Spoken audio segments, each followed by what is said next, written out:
Good morning. Welcome to Conscious Living Spiritist Group, our Sunday meeting in English. And today we have a very special topic.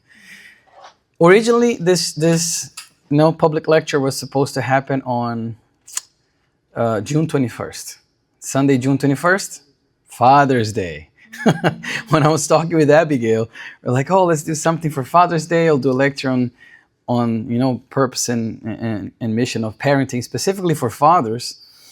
But then we have a guest that's coming out of town on June 21st. Abigail's like, "Can you come earlier and keep the topic?" I said, "Yeah, sure. I'll keep the topic." So, let's think of June as, Father's Day month perhaps, and let's just reflect on parenting in general. So not just for parents or for like dads, but for mothers, for all of those, like Carlos said so well, adopt the role of parenting, or for those who have not adopted that were raised by parents, were raised by someone.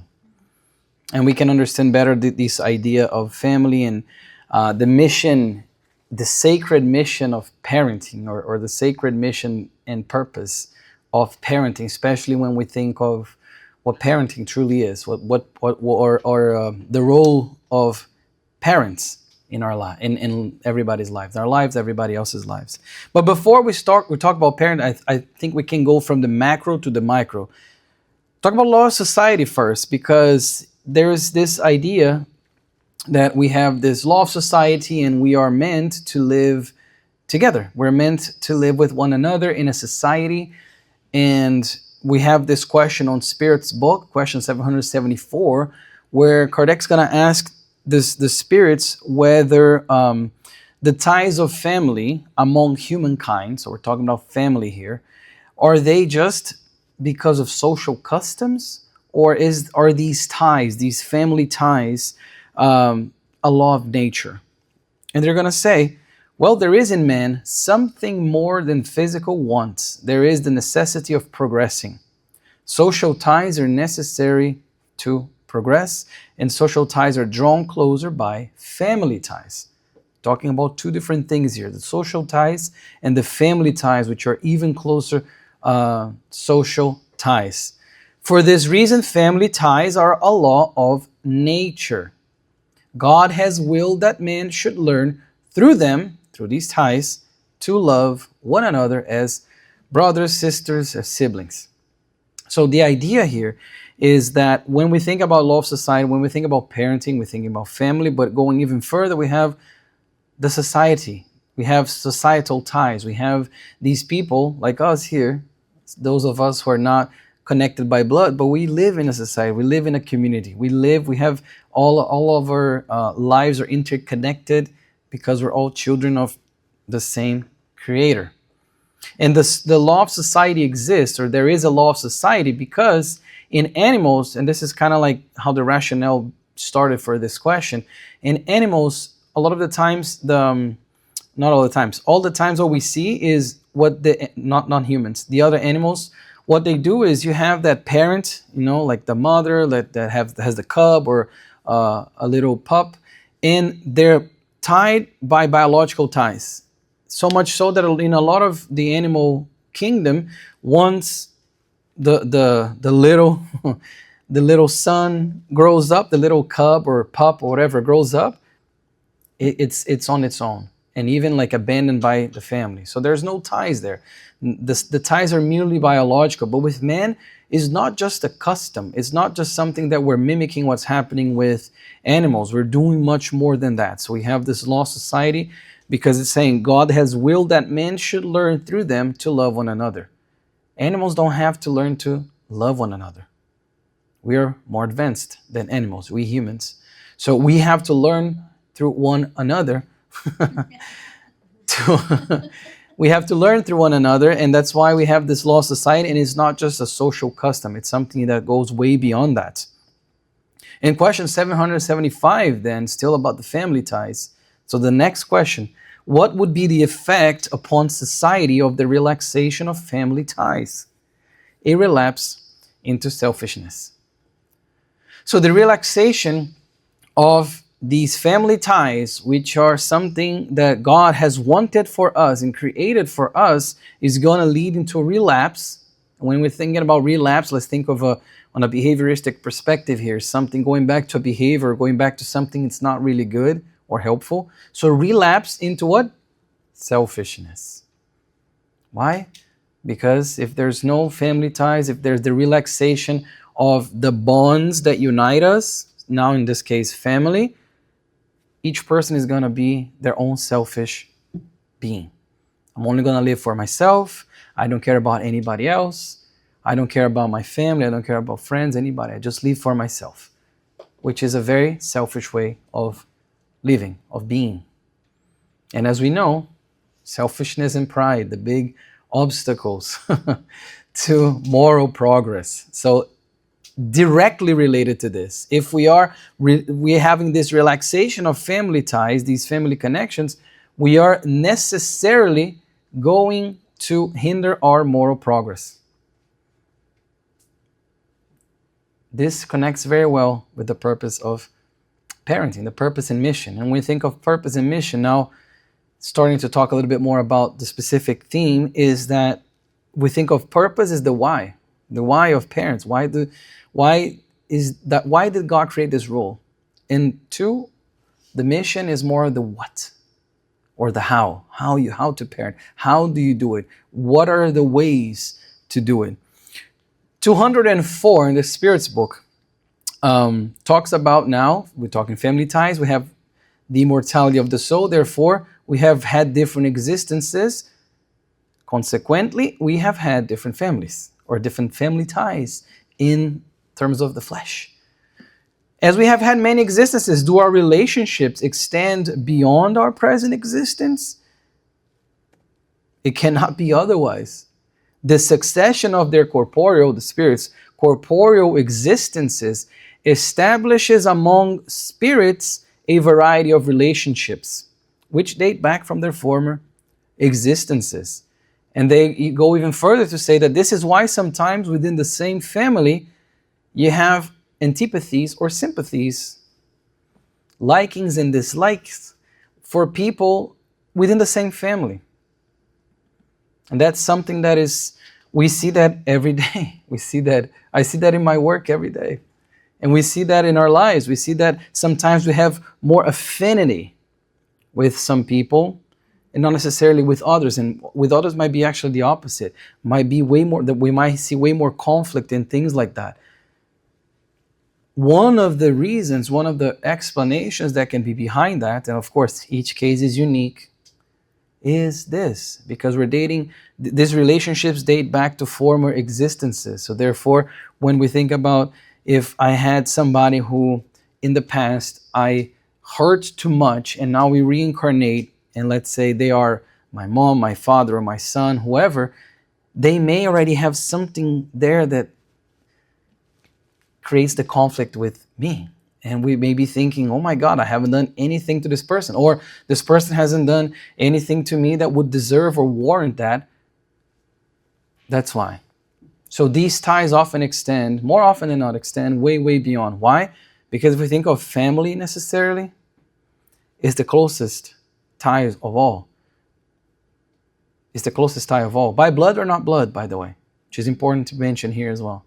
But family, I'm talking about family. The doctrine, so the subsequent question is, the doctrine of reincarnation appears to some minds to destroy family ties by carrying them back to periods anterior, so previous to their present existence.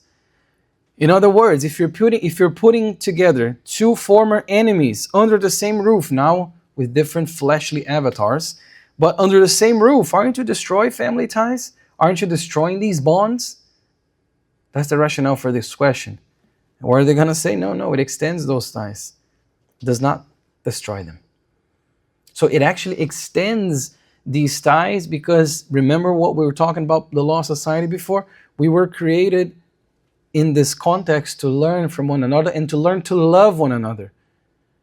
We will not get to a first order level of spirits if we don't learn to love everyone. And if we're not going under the same roof, sometimes same roof, with former enemies to learn to forgive and to ask for forgiveness, how can we exercise love? We can't. So therefore, the family ties, the real ties, are going to be extended once you put, let's say, two former enemies under the same roof, because then they're going to learn to love one another, hopefully, in one reincarnation. Sometimes it takes more. They're going to learn to love one another, and we're going to extend those family ties. Remembering that we're all children of the same father, mother, the same creator. So our family necessarily is everyone. We adopt different roles depending on the reincarnation, but our family is everybody. So that's why it extends those family ties. The book Between Heaven and Earth, psychographed by Chief Xavier. So that's my favorite one, if I may say, from this series here. Life in the Spiritual World by André Luiz, the Spirit André Luiz. They're going to say that the family is a microcosm of redemptive obligations in which we live to serve the greater family that comprises all humankind. So in this family, we have these redemptive obligations. Why? Like I said, if I made a big mistake against somebody and then we reincarnate together, it's going to be that redemptive mission, that redemptive arc of my life and their lives, so we can forgive and I can ask for forgiveness. They can forgive me and vice versa. Because what? Because the true family is comprised of all humankind. I'm going to say it again. We're all brothers and sisters under the same Creator. And the family is this microcosm because it's in that little place with those few people that we have a lot of redemptive obligations like that. Further on, they have this quote that I love. It says, heredity is guided by spiritual principles.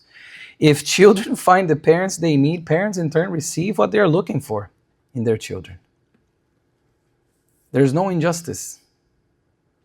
There's no favoritism by God. If children find the parents they need, parents in turn find or receive what they're looking for in their children. So this all connects or all goes back to what? To free will, to our choices. And it goes back to divine justice because again, there's no favoritism. We cannot look and say, oh, my children are way, like Carlos was saying, that the neighbor's grass is always greener. Oh, my children are way worse than the other ones, than the neighbors, or my parents are way worse than my neighbors. It's here. Everything is connected because we need this contact with one another. Sometimes it's like medication. It's bitter medicine, you know. When you're sick, you take that medicine, it's bitter, but you know it does you well. It's kind of like that. A lot of the times with these family ties, it can be bitter. Relationships can be very, very hard, but it's what's needed. Because if somebody thinks, oh, it's not what I need or it's not what they need, then we'd be questioning God's justice. Can we really do that? No, we can't. So therefore, everything has a purpose. Everything has a way of being. Everything has a reason, and we have to trust in God's reason. We also have in the gospel, according to Spiritism now, this idea that blood ties do not necessarily create bonds between spirits. Because what? The body comes from the body. But the spirit does not proceed from the spirit, since the spirit already existed before the formation of the body. This is directly connected to question 203 in the Spirit's book, where they ask whether parents pass on to their children a bit of their spirits as well. No, spirit is indivisible. It's one. It's unity. It's one. So they're saying the blood ties, meaning let's say I have children from their same blood as me, they do not necessarily create those spiritual ties. And that's why we have families who are comprised of people who do not share the same blood, but are way closer than those that often share the same blood. Because these spiritual relationships or the spiritual ties are different than the corporeal ties. The corporeal ties are there for a reason. I'm going to talk a little bit more later about that. But the idea is that these bonds are created, the spiritual bonds are created through living together, through experiencing life together, not necessarily because somebody was born out of me or I was born out of somebody, physically speaking. Those incarnated in the same family, they're going to continue this by saying, especially as close relations, are as often as not congenial spirits linked by past relationships, which express themselves during their earthly lives by their reciprocated affections. So a lot of the times in the same family, the spirits are, let's put it in very simple terms, friendly to one another. So they reincarnate, father, son, mother, daughter, mother, son, whatever, brothers, siblings. They are the same congenial spirits, and they have this reciprocated affection. That's why in families we see the love that goes beyond words from parents to children, for instance, and vice versa, or sometimes with between siblings, because a lot of the times when we reincarnate with people that are sharing that same mission with us, are in the same walk of life in terms of the spiritual life, and therefore we're going to be in that same family with that affection towards one another. But we also know there's another side of the coin here. Not everything is just affection and lovey-dovey. Sometimes what? It also happens that these people are complete strangers to each other. Look at that. Or they may be distant from each other due to past aversions which, while on earth, are translated into mutual antagonisms which serve as probations. A lot of the times people reincarnate together in a family, or people that we have a connection, we have an affection towards them. A lot of the times these are people that it's the opposite. We are there because we need to solve something amongst us from a previous life. But there's also a third one that very few people think about, which is this one. Sometimes the spirits are strangers to one another. But again, we talked about that God is fair, just, perfect in all His qualities. So there is a justice behind that. There is a mechanism and a purpose behind that. And a lot of the times these past aversions are what's going to be put to trial there, put to test. For instance, spirits that sometimes reincarnate in the same family that never had a reincarnation before, but let's say one has a very extreme view from previous lives, they reincarnate. The other one has the complete opposite view, and they reincarnate in the same family to learn to live together and love one another. So not necessarily we have had lives or have had all the people in my family are necessarily people I've always shared a roof with in previous existence. No, it's not always the case. Like I said, each case is unique. We also have this idea and this knowledge that sometimes these spirits that can come in the same family may be strangers to one another. But again, God is fair and just, and there is a purpose and a mechanism behind that. Sometimes that's the case, maybe because they previously, like they say in the gospel according to Spiritism, they previously embraced antagonistic ideas. Antagonistic ideas. The real family ties are not those of blood then, but those of mutual sympathy and the communion of ideas which hold spirits together before, during, and after their incarnations. And I underlined before, during, and after. Before, because the soul is immortal. We have had lives before this one. We will have other lives after this one. During, because the spirit goes through these trials and tribulations and expiations necessary for their progress. And after, because of course we reap what we sow. We will be always the authors of our own destiny. Depending on how well we create these ties that are not necessarily by blood. That's why I love that they highlight that. The better we create, the better we're able to strengthen these ties, the better we're going to have, or the better our outcome is going to be as we live further on. Because again, we don't just have this life. We have had previous lives, we'll have other lives after this. So the better we solve whatever it is that we need to solve between our family, members, between our children, between our parents, between whoever, the better we're going to be strengthening these ties, and we're going to be creating this whole family, which is the humanity as in its entirety. Before, during, and after the incarnations. There are two kinds of families, as we're talking about here already. Families through spiritual ties and families through bodily ties. In the first case, these ties are durable and strengthened with purification, perpetuating in the spiritual world by means of the various migrations of the soul.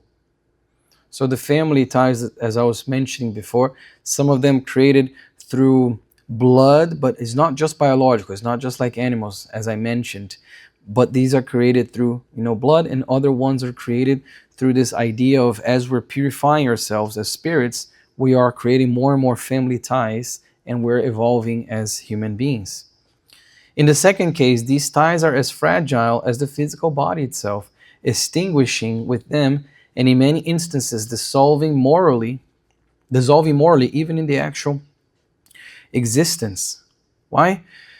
Well, first, because a lot of the times, if we think of a spiritual family, spiritual connections, we're going to reincarnate. Sometimes there's going to be an alternating roles. Maybe in this life, I'm going to come as the father of my sons. The next life, I'm going to be their sibling or their son or their daughter or whoever. We may have this. We have this alternating roles a lot of the times if we need to come together again. The idea also that they're saying in the second case, that these ties are fragile. What ties? The bodily ties, the physical ties. If I'm only considering somebody, my family, or only having affection towards them, or only trying to live with them because they're related to me by blood, what happens when the body dies? That tie is severed as well. Bye-bye. You're no longer connected. And that's a fallacy. That's a mistake that many people think, that, okay, I just have to endure a couple more years and then the person will be dead, or then I will be dead. I don't have to endure them anymore. Wrong. Big disappointment afterwards. When they go and they get to the other side, to the actual life, the spiritual life, and they look back and they think, what an opportunity that I missed. Who knows how long it's going to take for me to have that opportunity with that person again, or with those people again. Who knows? So that's why the physical ties, the bodily ties, are weak. If the soul, if we only lived once, there's truly no purpose in trying to do anything good, or anything charitable, or anything helpful. Why? If I think I'm only going to live once in the family that I have now, pretty soon I'm gonna be rid of them, or they're gonna be rid of me, then what's the purpose of doing anything better? There's no purpose. There's no why. But the mission and the purpose of parents go through this, because when we see our children, or when we see our parents, but in the specific case, let's talk about those who are parents, not just by blood, I want to say it again. Those who have the role of parents, and you have the purpose, the why of being a parent, and the mission, the how or the what, we can see how this creating these family ties, these true family ties, is extremely important for us to progress as we go along our lives, as we go along, go through our days together as a family. The ties are fragile as the physical body, and sometimes, this is interesting, look at what they say here, sometimes these ties dissolve morally, even in the actual existence. Why is this? Because a lot of the times, conflicts are too much, and what do people do? I'm going to sever those ties with you. You're no longer my mother. You're no longer my daughter. Severing those ties. As we saw with, Saul of Tarsus. When he went to talk to his father, and his father made him choose him, the father, or Jesus, the carpenter. He was severing what? The bodily ties, the biological ties, the earthly ties, we can even say, from that specific earthly existence. But it goes way beyond that. So the duty, mission, the purpose of parents go through this. extends itself to those who take the place of a mother or a father and whose merit is much greater because their devotion has nothing of obligation. This is specifically true for those who undertake the mission of being a parent without necessarily having the blood ties. Could be step parents, could be a grandma or a grandpa adopting a father or motherly role, could be somebody that not necessarily has the direct blood tie or any blood tie at all, and they still have this big merit because they didn't, let's take the example of step parents. They don't have any biological obligation there.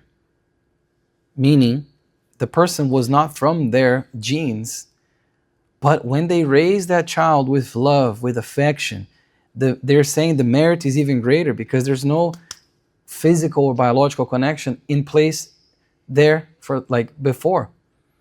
But look at the merit of that. If that's not looking at that child, looking at that teenager, looking at that person, raising them and giving them love and affection and educating them as if they were born of their own, as if they share their own genes. So they're saying the merit is much greater. And this duty, the mission, extends way beyond those who are only connected to us through genetics. And now I bring you the Consoler. So this is a book similar to the Spirit's book in a way of like questions and answers. This one is psychographed by Chico through the Spirit Emmanuel. Question 108 is this one: what is the most elevated basis for a sound moral education within the sacred institution of family? The basis of all education is to provide a religious foundation along with the examples of fulfilling the highest duties of life. So it's in this sacred institution of family that we have this great school of life where parents, children, or again, those who adopt the roles of parents, everybody helps one another. They help create and mold those children and educate and show them love so they can grow and fulfill the highest duties of life. That is why the home plays such an important part in the edification of humankind, and why the mission of women and men here, since we're talking about Father's Day this month, is so significant before the divine law. That's why. Because there is such an important piece of the family, because what happens with the relaxation of family ties? Relapse into selfishness. So that's why when we're talking about the edification of humankind, family plays such an important role in that. All of us here who are either children of somebody or are parents or adopt the role of parents, take note, because everything starts there, and we see this over and over and over. How a lot of the times we have the relaxation of family ties, to use an euphemism here, and we have people who grow up and live terrible lives. And when we look back into that, we see the places they grow up in. Of course, there are exceptions. There are cases in which somebody is born out of a family that's terrible, broken, a lot of trauma, a lot of this and that, and they grow up and they really turn it around. But there are other cases that's what happens is it's almost like they follow what they learn. The children, when they grow up, they end up doing the same cycles of abuse, of suffering, of trauma, of pain, of substance use. So the edification of humankind goes through the edification of the home environment, providing that home environment for children to grow up, fulfilling the highest duties of life. That's why family or the home is the best, Emmanuel is going to say the best school of life. It's where we learn. It's our first and most important school. Going back to that book that I mentioned, Between Heaven and Earth, they're going to say that we're all connected to the law of rebirth as an inalienable condition of progress.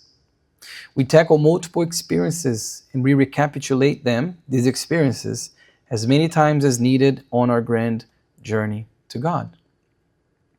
We are only here, the incarnate ones, for a short period of time. After that, we're going to discarnate, eventually reincarnate, discarnate. This short period of time is so important because it connects with everything else that we did before, and it's going to affect how we go live our lives as spirits after this. This goes for everyone. That's why they're saying we're all connected to the law of rebirth. It is a condition of progress, because if there was no rebirth, if there was no reincarnation, how could the spirit progress? If I grow up in a broken home and I make the same mistakes and I create a broken home for myself and everybody discarnates in terrible ways, how can I progress if I don't reincarnate? If I don't have another opportunity to come again with those people that erred against me and those people that I made mistakes with. So how can I do that? Through reincarnation. Which again, as we're going to recapitulate as many times as we can. Hence why I said in the beginning of the talk that a lot of times, if we don't forgive or learn to forgive or ask for forgiveness for those who are under the same roof as us, we may come back another time to do that. And if we don't, we may come back another time. But the best time is now, because we don't know what's going to come after. We really don't. We know what we need to do to forgive and to love them, but we don't know when we're going to have that opportunity again. It may be a long time. And we don't know under what conditions too. So not only who we're going to come back with, but under what conditions are we going to come back with them. So the best time is now. And we have in the book, the Missionaries of Light, I'm not going to go too much into depth, that famous case in chapter 13 of Segismundo, yes, the reincarnation of Segismundo, which exemplifies greatly the mission and purpose of parents, because, again, just to summarize, I think most of you are familiar with it, but for those who aren't, this is a case where Segismundo was a spirit whom in a previous life had erred against Raquel and Adelino, who were the mother and the father. You see that all the way in the back there. And in order to have this redemptive experience, he needed to reincarnate in that specific family. So André Luiz, the spirit author, here in the middle, he's accompanying, following them to see what's going to happen. So Segismundo wants to reincarnate with them, but Adelino, especially Adelino, has such an aversion to him, a repulsion, because in the previous life he killed Adelino and destroyed Raquel's life as well in a previous life, that he's having nightmares. He's completely against anything. He sees Segismundo when he's asleep, and he's asleep and he sees Segismundo. He even says, I've been having this terrible nightmare and all of that. And Segismundo has no connection. He's trying to connect to be able to reincarnate there. And then there's their little son, their João, comes and it's a very nice chapter 13. But basically what happens is they try to do this reconciliation with Segismundo, so Adelino and Raquel can accept that former enemy that destroyed their lives, literally, for Adelino, into their home as their second child. It's a beautiful case of these redemptive experiences and how we all have the opportunity, but we must want that. And Adelino receives a lot of spiritual help to be able to go, to get past his aversion and repulsion of Segismundo, so Segismundo can come and reincarnate. So he can be their son now. And coming from Raquel's womb and being their biological child, already there's going to be an affection there and a duty to educate, a duty to in a way love that person who was their former enemy. And that's the beauty of family. Think about parenting, purpose and mission. This is why we have these ties. This is why we have parenting. This is why we have this role of parents as well, to receive these spirits and love them, understanding that a lot of the times they may have been, like I said, former enemies. And in the Spirit's book, question 385, they're gonna say, why do a lot of people change? This is my wording. Why do a lot of people change their ways once they get out of adolescence, or even with adolescence? Because we see sometimes the children in a certain way, and then they grow up to be teenagers, and it's storm and stress. And after that, they become adults. They are so different than who they were as a child. And they're saying, why? Why is that? Why? They're asking the spirits, why does that happen? That they deviate so much from what they were? The answer is very long, but I brought 2 paragraphs here.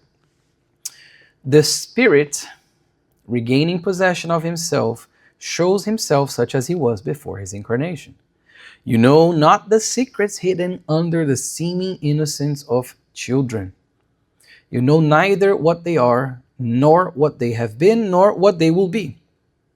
And nevertheless, you love and cherish them, as though they were a part of yourselves, and to such degree that the love of a mother for her children is reputed as to be the greatest love that one being can have for another.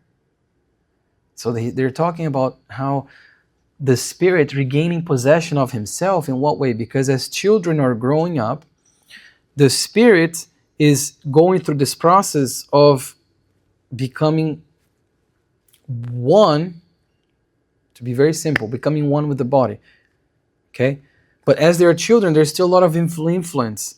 So once they do that, it's kind of like a lot of the things, a lot of these inclinations become fully blown as they become younger adults, so they even become older teenagers. So that they're saying, you don't know the secrets that spirit carries. You don't know what they were in another life, yet you love them and you care for them. And that's why it's this beautiful mechanism that we have, that children are born in such a way that they elicit affection, even for people who are not necessarily their parents. Oh, your son is so cute, your daughter is so precious, and there's that sincere affection towards that child, because children are, wait wait until they grow up. Yeah, that's the question here. Wait until they grow up. But the reality is that all babies, who doesn't look at a baby like, oh my God, look at that. It's a mechanism that God created, thankfully, that we necessarily have this, this affection towards these children. But as they grow up, in terms of the body, the changes start to happen. And the spirit comes, and that, like I said, fully blown inclinations from previous lives, tendencies from previous lives begin to take shape, and the spirit, therefore, the person, therefore, changes, and people will be like, oh my God, like they changed so much. Yeah, because now we're going to see a little bit of what they truly were. And again, I told you it's a long answer.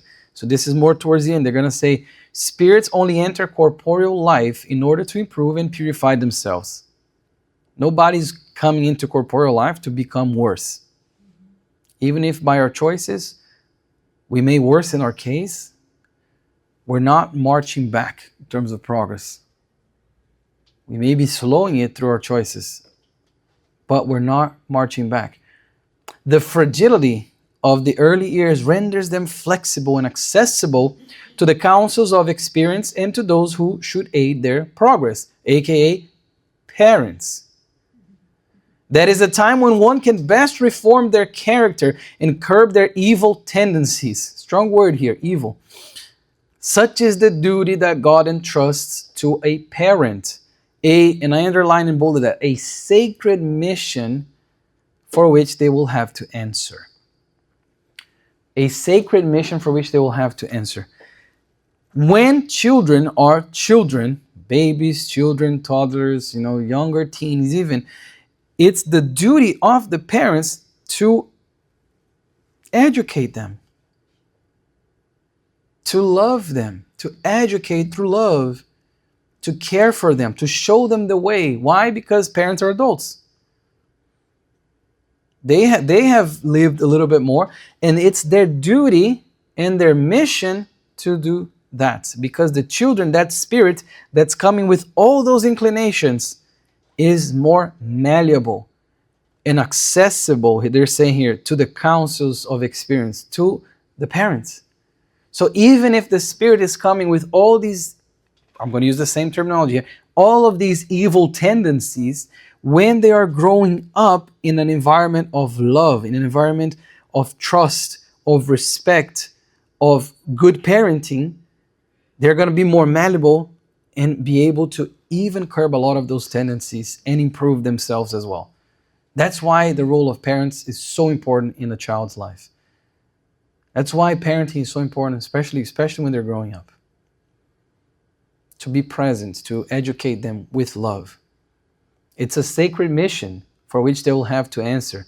Rest assured, all of those here who are parents, or like I said, all of those who accepted the role of parents, that's a sacred mission that God has entrusted upon each one of us, because our children are only our children for a time. It's an ephemeral state that they are my children. The verb to be in English is quite simple. In Portuguese, we have two translations of the verb to be that we can say to make this point more clear. But there's this idea that they are temporarily our children. They are in that role of my children. But they are children of God, just like me. I'm a children of God. Those kids who are my sons now are entrusted to me. I have the mission to care for them, but it's a temporary mission. I'm going to have to answer to God. In the end, it's my conscience, and when I go back to the spirit realm, it's going to be, how did you do with those two that you received? All of us. Emmanuel's going to say, assuming the responsibilities of fatherhood and motherhood constitutes a source of spiritual growth. It's not easy. It is a source of spiritual growth. Whenever men and women understand their divine character, whenever they understand the divine purpose and the blessing of parenting, or the blessing of parenthood. So whenever we understand that, we are assuming these responsibilities, because guess what? We already did even before they were born. That's why they were born, because we assumed that responsibility beforehand, and then we're going to have to answer to God. What did you do with the sons and daughters that are entrusted upon you? What have you done with the parents that were your parents as well, now in the place of children of somebody? What have we done? Parents of the world who are welcome into the assemblies of Jesus must understand the complexity and greatness of the work entrusted to them. And Emmanuel, even in this message from the book of Vinha de Luz, he's going to say that, unfortunately, a lot of people don't understand these responsibilities in the world. And even nowadays, he wrote this book. This book was written 70 years ago, basically. Even nowadays, he says a lot of individuals are poorly informed regarding these sublime responsibilities. Why? Because we see a lot of people squandering the blessing of being a parent, being terrible fathers, terrible mothers. A lot of people squander those opportunities. And that's why he's saying, the parents of the world who are welcome into the assemblies of our masters understand the complexity and the greatness of raising children, of being parents. And when I say children, later on they're not going to be children anymore, but they're still going to be your sons and daughters. So being the parents. Children, now talking about the little ones, are precious works that the Lord places in their hands, in the parents' hands, requesting their loving and effective cooperation. To receive responsibilities of this nature is to attain noble titles of trust. Therefore, raising children and helping them develop is not an easy task.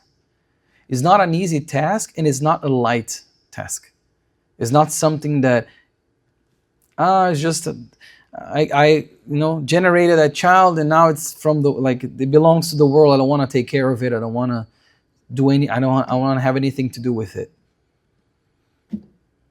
Where's the responsibility in that? Where's the duty in that? To receive responsibilities of this nature is to attain noble titles of trust, because again, how we raise children, how we have the relationships with our children who become adults, but let's continue to use the word children, is going to give us these, like he's saying, like these noble titles of trust, because it's gonna be God entrusted me with being their father, in my case, their father. When they grow up, I'm still gonna be their father. How am I carrying myself? How's my relationship with them? What am I doing? Therefore, raising children is not, and helping them develop is not an easy task. First, because it comes with a lot of responsibilities. And lastly here, he says most human parents stray from the proper path in various ways, whether through excessive affection or excessive demands. Imagine a pendulum. You can't, any extreme is bad. Too much affection, too much shielding from the world is bad. Just the same way as too much being a relapsed parent is also bad. Think of the pendulums. Too much affection and too little affection.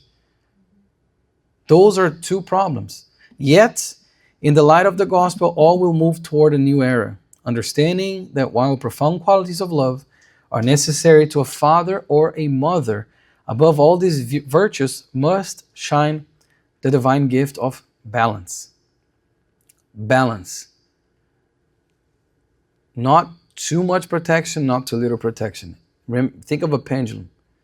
In the middle. Balance. Balance. This is important. So he's saying the parent, so therefore, in terms of purpose and mission of parenting, let's all have in mind the balance. How do we reach the balance? Because we have the responsibility, those who are parents, to be the best parents we can be, understanding that we're also flawed. We're also not spirits of the first order. So we also make mistakes as parents, as human beings. Our children are going to make mistakes as well. But it's how we grow from those. And how are we applying all these things that we're learning here, understanding all the responsibilities, understanding the duty, the purpose, which is the why, and the mission, what and how we're going about parenthood, be fatherhood or motherhood. So with that, I just want to wish everyone a very blessed week. Thank you so much.